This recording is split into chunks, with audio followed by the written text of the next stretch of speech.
Hi there everyone and welcome to Tech Ravers. This is the AYN Odin 2 and this is the new standard for handheld gaming.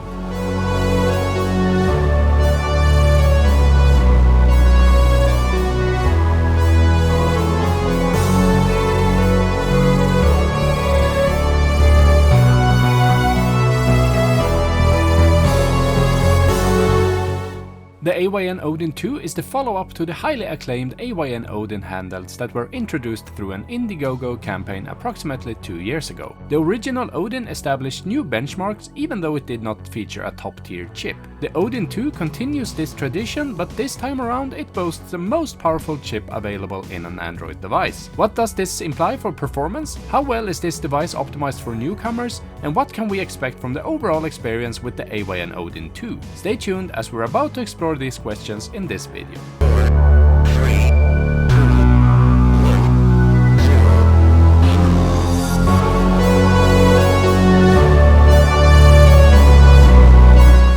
As always, I want to jumpstart this video by talking about some of the specs of this device. The new Odin 2 comes with a Qualcomm Cryo 64-bit chip.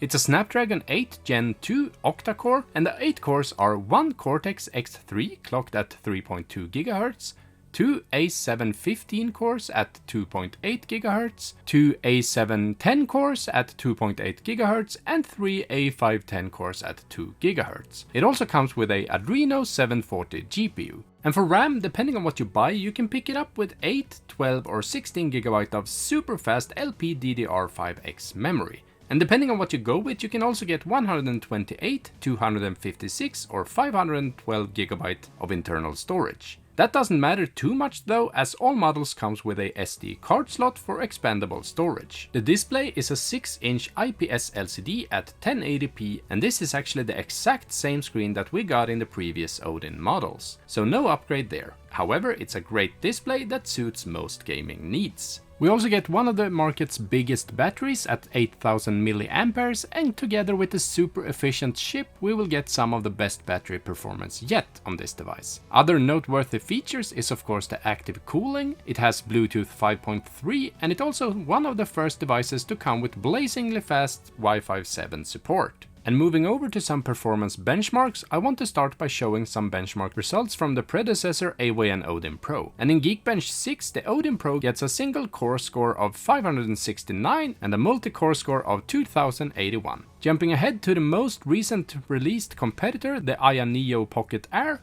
it gets a single score of 1135 and a multi-core score of 3521. And this is a device that I've really enjoyed using for the past couple of weeks. The AYN Odin 2, however, pulverized the competition, getting a single core score of 2045 and a multi-core score of 5679. So just from these numbers, we can tell that this really is something else. Next to the Odin Pro, we can tell that the Odin 2 has basically the same dimensions. However, it weighs about 60 grams more and it's quite a bit thicker, which only enhances the overall comfort of the handheld. The Odin 2 is much nicer to hold for longer periods of time. It also has bigger analog triggers and shoulder buttons, which is also great to see, as the ones on Odin Pro was on the smaller side. And the Hall sensor joysticks on the Odin 2 protrude much further from the case compared to those on the Odin Pro. While I appreciate the design of the Odin Pro, the Odin 2 sticks are considerably more comfortable to use, and I can clearly see why AYN opted for the enhanced comfort, even if it means sacrificing some degree of pocketability. I also want to emphasize how much I love the design of the new Odin 2. When the Odin Pro came, I really thought it was the coolest and most premium looking handheld ever, but the Odin 2 really looks so much better. It has a more modern and mature look than its predecessor, and the cold grey version that I have here is the best looking version of them all, if you ask me.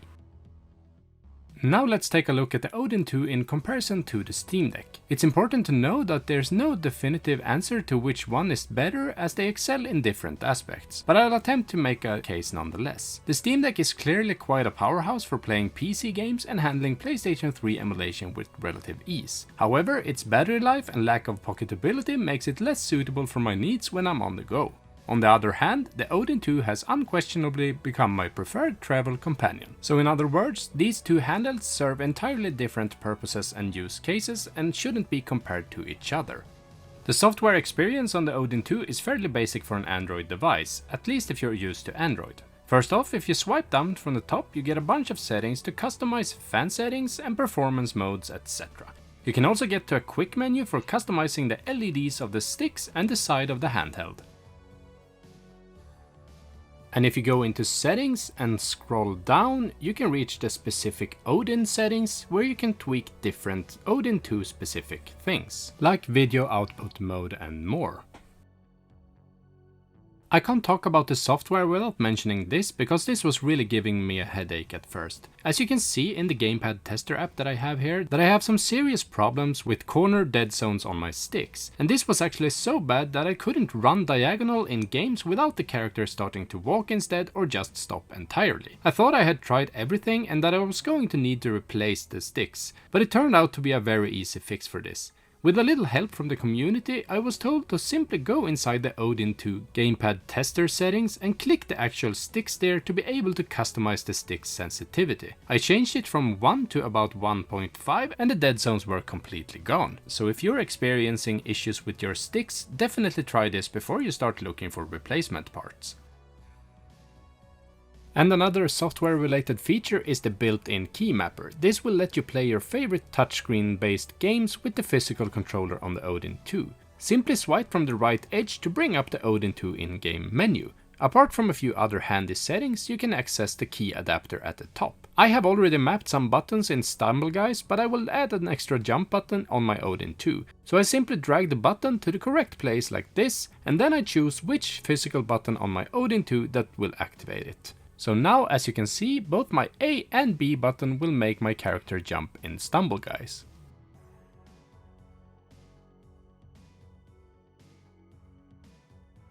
But now it's time for some real game testing on the Odin 2, starting out with Gamecube games on the Dolphin emulator. I play all my Gamecube games in the emulator's stock settings, but I have raised the resolution from native resolution to 3 times as high, or in other words 1080p. And never before have I seen Gamecube games run at full speed in this resolution without any hiccups on an Android device.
Following it up with basically the hardest PS2 game ever to emulate, Shadow of the Colossus. Once again running at 3 times native resolution, and it just works. PS2 emulation mostly worked nice on the AYN Pocket Air as well, but this was a game that barely could run at all on that device. On the Odin 2 it just works, and I think it's safe to say that the Odin 2 will play all your PS2 favorites at full speed.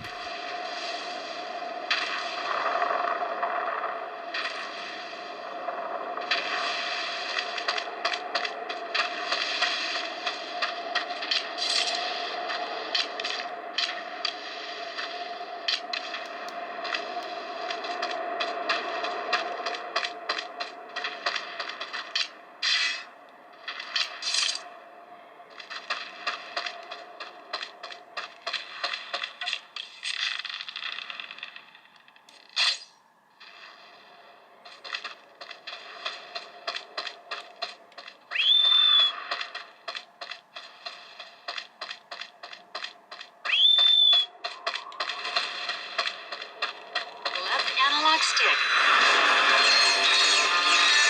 Hold L1 to precisely target your weapon.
The game that I have played by far the most on my Odin 2 is actually a native Android game, and it's Call of Duty Warzone. This game is brilliant, and I can't really emphasize enough how crazy it is that we can enjoy these kinds of games on our handhelds now. This was impossible just a year ago. The same goes for all other Android games, including Fortnite and Genshin Impact. You can play them all at high settings on your Odin 2.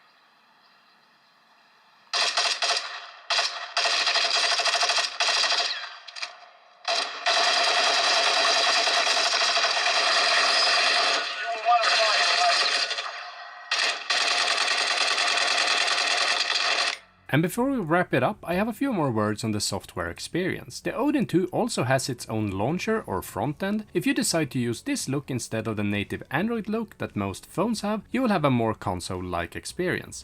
And if you press the left or right stick, you will get quick menus to access a few different settings. You can also choose which apps that should be visible in each category.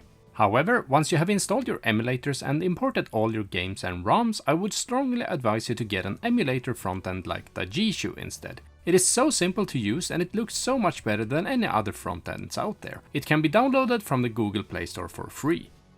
And that's been it for my review of the AYN Odin 2. This is by far the best Android device to get as of today. And the thing is that it's also so powerful that right now it's only limited by the emulators itself. As Switch emulation continue to develop, I'm sure that this device will be able to play most of the games, if not all, in the future. However, remember to always buy a handheld for what it can do today and not for what it could do in the future. If emulation up to PS2 and native Android gaming is your thing, then you can't go wrong with the AYN Odin 2. This is the new standard for handheld gaming. Thanks for sitting through this video. If you enjoyed it or if it helped you out, please let me know by giving it a like or comment down below. In the upcoming weeks, I will publish more gaming videos on the Odin 2 where I will delve deeper into Switch emulation as well, so make sure to subscribe to my channel for that. Thanks again for watching, TechRavers out.